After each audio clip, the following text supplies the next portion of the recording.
भारत माता की, भारत माता की। महाराष्ट्र के गवर्नर सीपी राधाकृष्णन जी, हमारे लोकप्रिय मुख्यमंत्री श्री एकनाथ शिंदे जी, केंद्रीय कैबिनेट में मेरे सहयोगी श्री राजीव रंजन सिंह जी, सर्बानंद सोनोवाल जी, महाराष्ट्र के उप मुख्यमंत्री देवेंद्र फडणवीस जी, अजित दादा पवार जी, केंद्रीय मंत्रिमंडल के मेरे अन्य सहयोगीगण, महाराष्ट्र सरकार के मंत्री, अन्य महानुभाव और मेरे प्यारे भाइयों एवं बहनों, आज संत सेनाजी महाराज यांची पुण्यतिथी। मी त्यांना नमन करतो।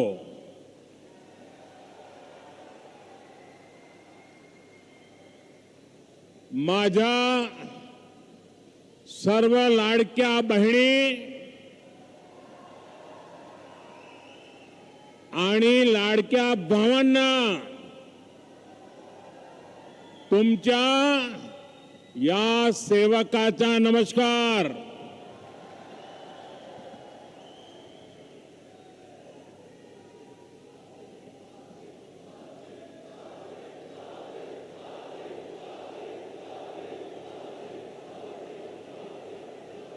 साथियों, आज इस कार्यक्रम की चर्चा करने से पहले मैं अपने हृदय के भावों को व्यक्त करना चाहता हूं। जब 2013 में भारतीय जनता पार्टी ने मुझे प्रधानमंत्री पद के उम्मीदवार के रूप में निश्चित किया, तो मैंने सबसे पहला काम किया था रायगढ़ के किले पर जाकर के छत्रपति शिवाजी महाराज की समाधि के सामने बैठ करके प्रार्थना की थी। एक भक्त अपने आराध्य देव को जिस प्रकार से प्रार्थना करता है, उसे भक्ति भाव से आशीर्वाद लेकर के मैंने राष्ट्र सेवा की एक नई यात्रा का आरंभ किया था। पिछले दिनों सिंधुदुर्ग में जो हुआ, मेरे लिए, मेरे सभी साथियों के लिए छत्रपति शिवाजी महाराज ये सिर्फ नाम नहीं है। हमारे लिए छत्रपति शिवाजी महाराज ये सिर्फ राजा महाराजा राजपुरुष मात्र नहीं है। हमारे लिए छत्रपति शिवाजी महाराज आराध्य देव है।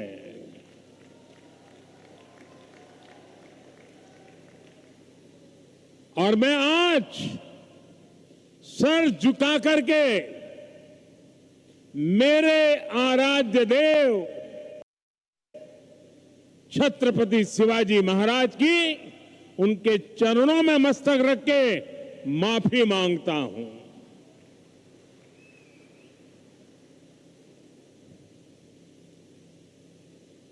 हमारे संस्कार अलग है। हम वो लोग नहीं हैं जो आए दिन भारत मां के महान सपूत, इसी धरती के लाल वीर सावरकर को अनाप शनाप गालियां देते रहते हैं, अपमानित करते रहते हैं, देशभक्तों की भावनाओं को कुचलते हैं। उसके बावजूद भी वीर सावरकर को गालियां देने के बावजूद भी माफी मांगने को जो तैयार नहीं है, अदालतों में जाकर के लड़ाई लड़ने को तैयार है, इतने बड़े महान सपूत का अपमान करके जिनको पश्चाताप नहीं होता है, महाराष्ट्र की जनता उनके संस्कार को अब जान ले। और ये हमारे संस्कार है कि इस धरती पर आते ही आज मैंने पहला काम मेरे आराध्य देव छत्रपति शिवाजी महाराज में उनके चरणों में सर झुका करके क्षमा मांगने का कर रहा हूं। और इतना ही नहीं, जो जो लोग छत्रपति शिवाजी महाराज को अपने आराध्य देव मानते हैं, उनके दिल को जो गहरी चोट पहुंची है, मैं ऐसे आराध्य देव की पूजा करने वालों को भी उनकी भी सर झुका करके क्षमा मांगता हूं। मेरे संस्कार अलग है। हमारे लिए हमारे आराध्य देव से बड़ा कुछ नहीं होता है। साथियों, आज का दिन महाराष्ट्र की विकास यात्रा का एक ऐतिहासिक दिन है। ये भारत की विकास यात्रा के लिए बहुत बड़ा दिन है। विकसित महाराष्ट्र विकसित भारत के संकल्प का सबसे अहम हिस्सा है। इसलिए पिछले 10 वर्ष हो या अभी मेरी सरकार का तीसरा कार्यकाल, महाराष्ट्र के लगातार बड़े फैसले लिए गए हैं। महाराष्ट्र के पास विकास के लिए जरूरी सामर्थ्य भी है, संसाधन भी है। यहां समुद्र के तट भी है। इन तटों से अंतर्राष्ट्रीय व्यापार का सदियों पुराना इतिहास भी है और यहां भविष्य की अपार संभावनाएं भी है।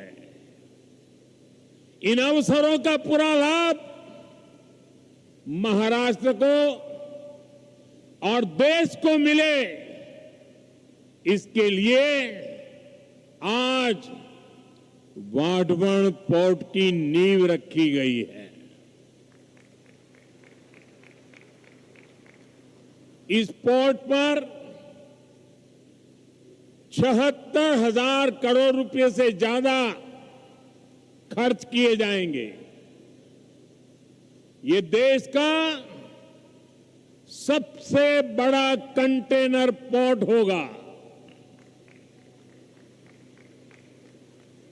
ये देश ही नहीं, दुनिया के सबसे गहरे पोर्ट में से एक महत्वपूर्ण पोर्ट होगा। आज देश के सभी कंटेनर पोर्ट से जितने कंटेनर आते जाते हैं, पूरे देश के टोटल की मैं बात कर रहा हूं, आज जितने टोटल आते जाते हैं उससे ज्यादा कंटेनर का काम अकेले वाढवण पोर्ट पर होने वाला है। आप अंदाज लगा सकते हैं, ये पोर्ट महाराष्ट्र और देश के व्यापार का, औद्योगिक प्रगति का कितना बड़ा केंद्र बनेगा। इस क्षेत्र की पहचान अब तक प्राचीन किलों यानी फोर्ट से होती थी, अब इस क्षेत्र की पहचान आधुनिक पोर्ट से भी हुआ करेगी। मैं पालघर के लोगों को, महाराष्ट्र के लोगों को, देश के लोगों को बहुत बहुत बधाई देता हूं। साथियों, हमारी सरकार ने 2-3 दिन पहले ही दिघी पोर्ट औद्योगिक क्षेत्र के विकास को भी मंजूरी दे दी है। यानी ये महाराष्ट्र के लोगों के लिए डबल खुशखबरी है। ये औद्योगिक क्षेत्र छत्रपति शिवाजी महाराज की राजधानी रायगढ़ में विकसित होने वाला है। इसलिए ये महाराष्ट्र की पहचान का, छत्रपति शिवाजी महाराज के सपनों का भी प्रतीक बनेगा। दिघी पोर्ट औद्योगिक क्षेत्र से पर्यटन और इको रिसोर्ट को भी बढ़ावा मिलेगा। साथियों, आज यहां मच्छीमार भाई बहनों के लिए भी 700 करोड़ रुपए से ज्यादा की विकास परियोजनाओं का शिलान्यास किया गया है। देश की अलग अलग जगहों पर 400 करोड़ रुपए से ज्यादा की परियोजनाओं का उद्घाटन भी यहीं से हुआ है।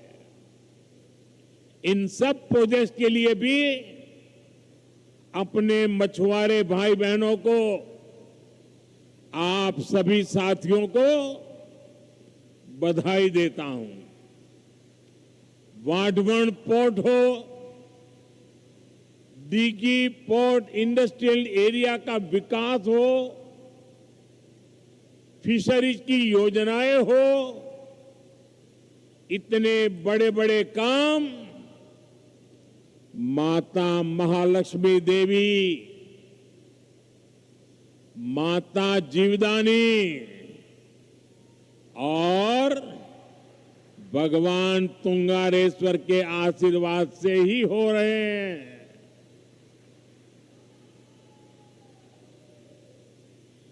माता महालक्ष्मी देवी,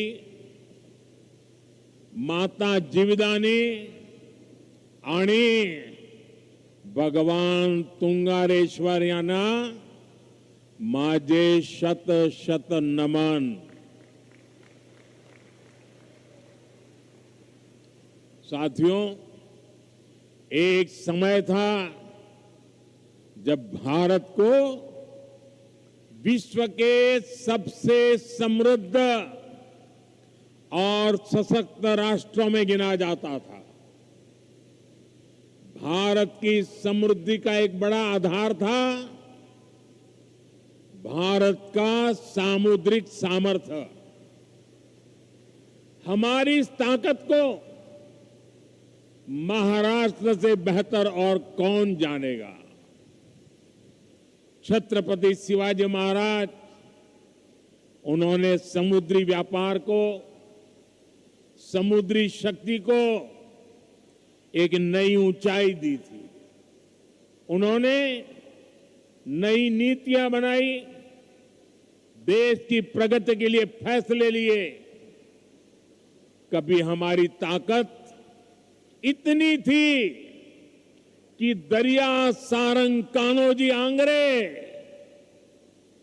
पूरी ईस्ट इंडिया कंपनी पर भारी पड़े थे। लेकिन आजादी के बाद उस विरासत पर ध्यान नहीं दिया गया। औद्योगिक विकास से लेकर व्यापार तक भारत पीछे ही छूटता चला गया।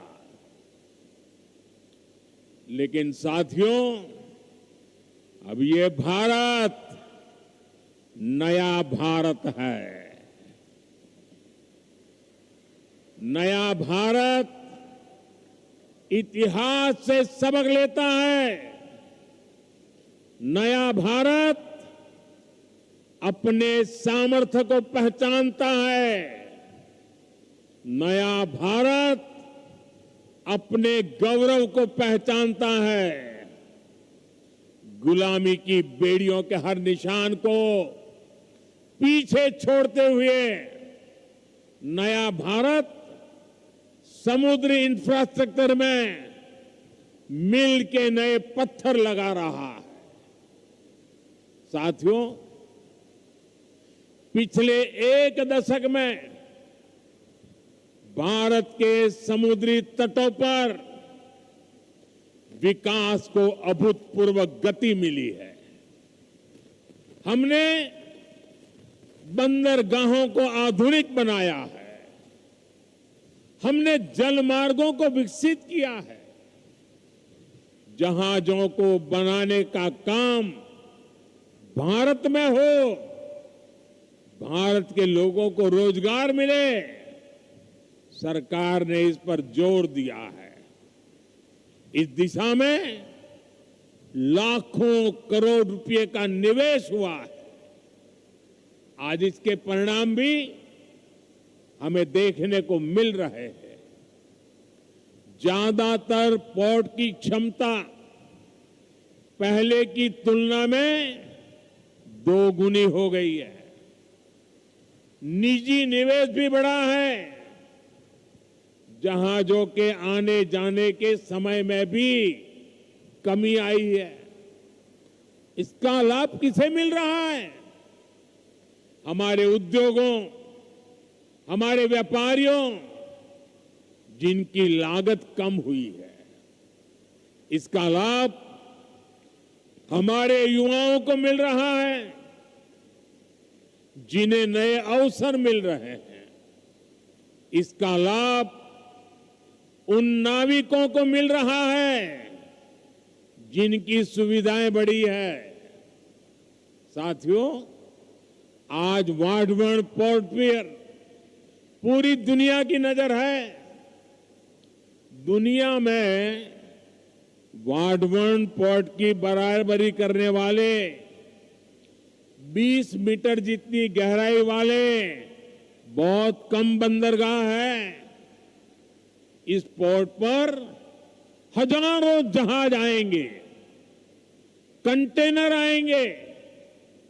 इस पूरे क्षेत्र की आर्थिक तस्वीर बदल जाएगी।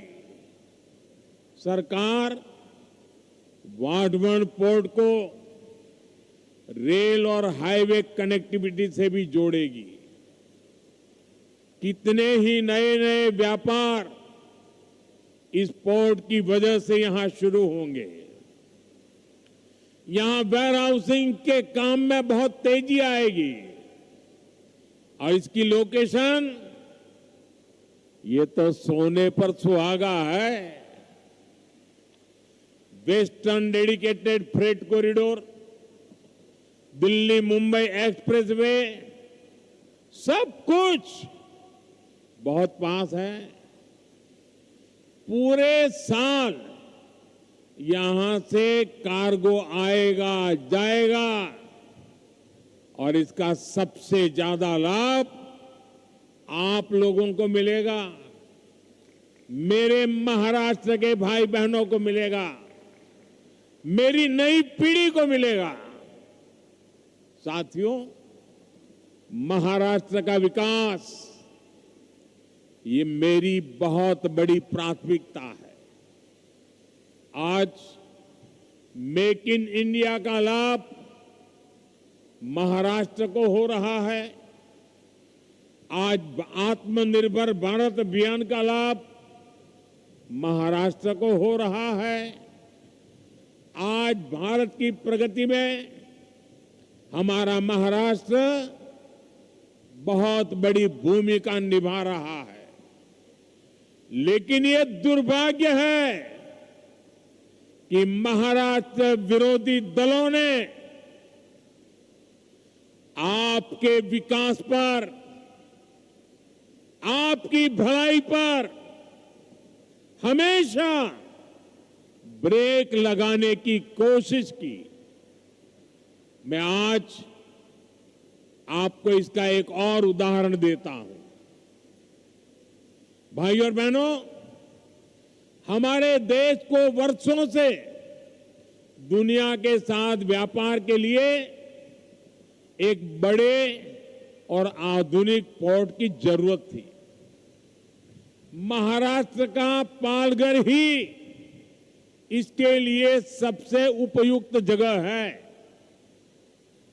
ये पोर्ट हर मौसम में काम कर सकता है, लेकिन इस प्रोजेक्ट को 60 वर्षों तक लटका कर रखा गया। महाराष्ट्र और देश के ये योजना इतने जरूरी काम को कुछ लोग शुरू ही नहीं होने दे रहे थे।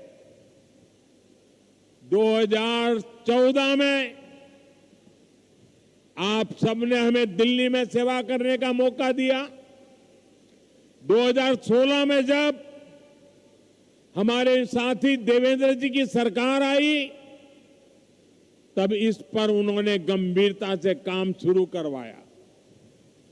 2020 में यहां पोर्ट बनाने का फैसला भी कर लिया गया, लेकिन उसके बाद सरकार बदल गई और 2.5 साल तक फिर यहां कोई काम नहीं हुआ। आप मुझे बताइए, अकेले इस प्रोजेक्ट से यहां कई लाख करोड़ रुपए के निवेश का अनुमान है। यहां करीब 12 लाख रोजगार के अवसर पैदा होंगे। महाराष्ट्र के इस विकास से आखिरी किसे आपत्ति थी? कौन लोग थे जो महाराष्ट्र के विकास को ब्रेक लगा रहे थे? ये कौन लोग थे जिनको महाराष्ट्र के नौजवानों को रोजगार मिले इससे इतराज था? पहले की उन सरकारों ने क्यों इस काम को आगे नहीं बढ़ने दिया?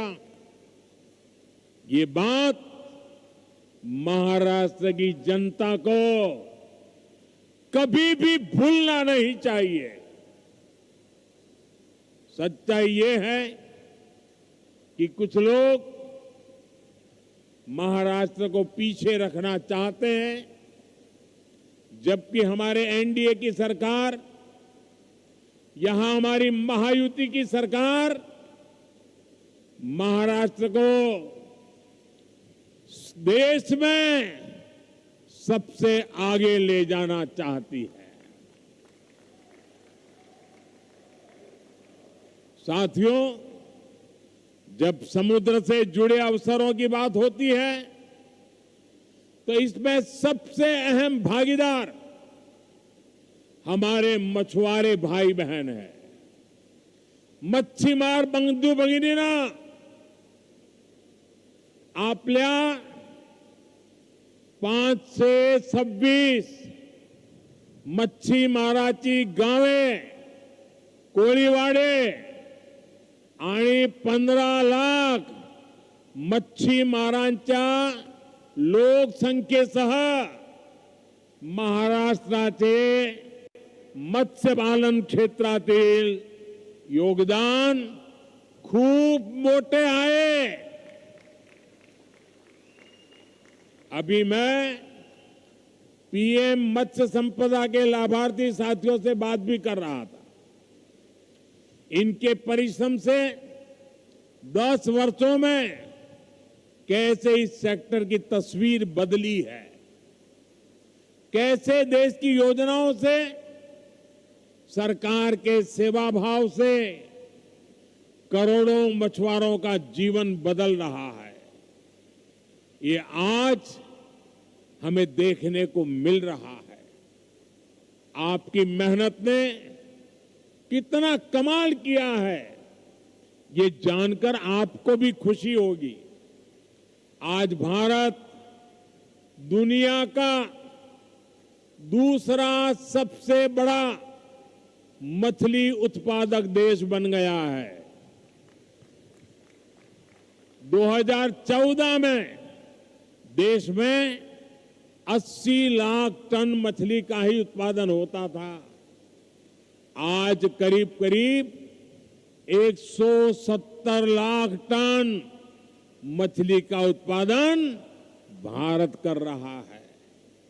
यानी सिर्फ 10 साल में मछली का उत्पादन आपने 2 गुना कर दिया है। आज भारत का सी फूड निर्यात भी तेजी से बढ़ रहा है। 10 साल पहले देश से 20,000 करोड़ रुपए से कम का झींगा निर्यात होता था। आज 40,000 करोड़ रुपए से ज्यादा की झींगा निर्यात होता है। यानी झींगा का निर्यात भी आज 2 गुने से ज्यादा हो गया है। हमने जो ब्लू रिवॉल्यूशन स्कीम शुरू की थी, उसकी सफलता चारों तरफ दिख रही है। इस योजना से रोजगार के लाखों नए अवसर तैयार हुए हैं। आमच्या सरकारच्या निरंतर प्रयत्नामुळे कोट्यावधी मच्छीमारांचे उत्पन्न वाढले आहे, त्यांचा जीवन स्तर सुधारला आहे। साथियों, हमारी सरकार मछली उत्पादन में महिलाओं की भागीदारी को बढ़ाने के लिए भी काम कर रही है। प्रधानमंत्री मत्स्य संपदा योजना के तहत हजारों महिलाओं को मदद दी गई है। आप भी जानते हैं कि मछली पकड़ने के लिए जाने वाले लोगों को अपने जीवन का खतरा भी उठाना पड़ता है। घर की महिलाएं, पूरा परिवार चिंता में जीता था। हम आधुनिक टेक्नोलॉजी और सैटेलाइट की मदद से इन खतरों को भी कम कर रहे हैं। आज जो ये बेसल कम्युनिकेशन सिस्टम शुरू हुआ है, वो तो हमारे मच्छीमार भाई बहनों के लिए बहुत बड़ा वरदान होगा। सरकार मछली पकड़ने वाले जहाजों पर 1 लाख ट्रांसपोंडर लगाने जा रही है। इसकी मदद से हमारे मछुआरे साथी अपने परिवारों से, बोट मालिकों से, फिशरीज डिपार्टमेंट से, समुद्र की सुरक्षा करने वालों से हमेशा जुड़े रहेंगे। चक्रवात के समय, समुद्र में किसी अनहोनी के समय हमारे मछुआरे साथी जब चाहे अपना संदेश सैटेलाइट की मदद से किनारे पर संबंधित लोगों को भेज पाएंगे। संकट के समय आपका जीवन बचाना आप तक सबसे पहले पहुंचना सरकार की बहुत बड़ी प्राथमिकता है। साथियों, मच्छीमार भाई बहनों के जहाज सुरक्षित लौट सके, इसके लिए 110 से ज्यादा मच्छी बंदरगाह और लैंडिंग सेंटर्स भी बनाए जा रहे हैं। कोल्ड चेन हो, प्रोसेसिंग की व्यवस्था हो, नाव के लिए लोन की योजना हो या पीएम मत्स्य संपदा योजना हो, ये सारी योजनाएं मच्छीमार भाई बहनों के हित के लिए ही बनाई गई है। हम तटीय गांवों के विकास पर और ज्यादा ध्यान दे रहे हैं। आपका सामर्थ्य बढ़ाने के लिए मच्छीमार सरकारी संस्थाओं को भी, सहकारी संस्थाओं को भी मजबूत बनाया जा रहा है। साथियों, पिछड़ों के लिए काम करना हो या वंचितों को अवसर देना हो, बीजेपी और एनडीए सरकारों ने पूरे समर्पण भाव और ईमानदारी से काम किया है। आप देखिए, देश में इतने दशकों तक मच्छीमार भाई बहनों और आदिवासियों की क्या स्थिति रही। पुरानी सरकारों की नीतियों में हमेशा इस समाज को हाशिए पर रखा गया।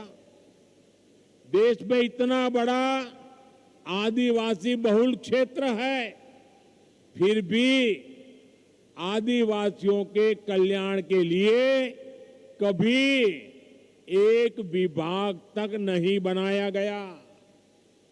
अलग जनजातीय मंत्रालय की स्थापना भाजपा एनडीए सरकार ने ही की थी। हमारी ही सरकार ने मछुआरों के कल्याण के लिए अलग मंत्रालय भी बनाया। हमेशा उपेक्षित रहे आदिवासी इलाकों को अब पीएम जनमन योजना का लाभ मिल रहा है। हमारा आदिवासी समाज, हमारा मच्छीमार समाज आज भारत की प्रगति में बड़ा योगदान दे रहा है। साथियों, आज मैं महायुति की सरकार की एक और बात के लिए विशेष रूप से सराहना करूंगा। विमेन लेड डेवलपमेंट में, नारी सशक्तिकरण में महाराष्ट्र देश को दिशा दिखा रहा है।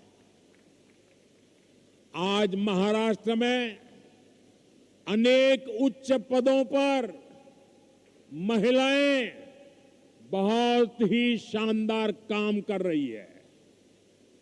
राज्य के इतिहास में पहली बार मुख्य सचिव के रूप में सुजाता सौनिक जी राज्य प्रशासन का मार्गदर्शन कर रही है। पहली बार राज्य के पुलिस फोर्स की प्रमुख डीजीपी रश्मि शुक्ला जी नेतृत्व कर रही है। पहली बार राज्य के फॉरेस्ट फोर्स की प्रमुख के रूप में शोमिता बिस्वास जी लीड कर रही है। पहली बार राज्य के कानून विभाग के प्रमुख के रूप में श्रीमती सुवर्णा केवले जी बड़ी जिम्मेदारी संभाल रही है। इसी तरह राज्य के प्रिंसिपल अकाउंटेंट जनरल के रूप में जया भगत जी ने कमान संभाली हुई है और मुंबई में कस्टम्स डिपार्टमेंट का नेतृत्व प्राची स्वरूप जी के हाथों में है। मुंबई की विशाल और मुश्किल भरे अंडरग्राउंड मेट्रो 3 को मुंबई मेट्रो की एमडी अश्विनी भिड़े जी लीड कर रही है। उच्च शिक्षा क्षेत्र में भी महाराष्ट्र में महिलाएं नेतृत्व कर रही है। महाराष्ट्र हेल्थ यूनिवर्सिटी के कुलगुरु के रूप में लेफ्टिनेंट जनरल डॉक्टर माधुरी कानिटकर जी नेतृत्व कर रही है। महाराष्ट्र के स्किल्स यूनिवर्सिटी के पहले कुलगुरु के रूप में डॉक्टर अपूर्वा पालकर जी नई पहल कर रही है। ऐसे कितने ही बड़े और बहुत जिम्मेदार भरे पद हैं जहां महाराष्ट्र में नारी शक्ति अपने श्रेष्ठ प्रदर्शन कर रही है। इनकी सफलता इस बात का प्रमाण है कि 21वीं सदी की नारी शक्ति समाज को नई दिशा देने के लिए तैयार है। यही नारी शक्ति विकसित भारत का बहुत बड़ा आधार है। साथियों, सबका साथ, सबका विकास, सबका विश्वास और सबका प्रयास, ये एनडीए सरकार का मंत्र है। मुझे विश्वास है आप सबके सहयोग से हम महाराष्ट्र को विकास की नई ऊंचाई पर ले जाएंगे। आप महायुति सरकार पर अपना आशीर्वाद बनाए रखिए। एक बार फिर आप सभी को देश के सबसे बड़े पोर्ट के लिए, अनेक अनेक मच्छीमार भाइयों के लिए, योजनाओं के लिए अनेक अनेक शुभकामनाएं देता हूं, बधाई देता हूं। मेरे साथ बोलिए भारत माता की। दोनों हाथ ऊपर करके पूरी ताकत से बोलिए भारत माता की। आज आपके साथ समंदर की हर लहरें भी अपना सूर जोड़ रही है। भारत माता की, भारत माता की, भारत माता की। बहुत बहुत धन्यवाद।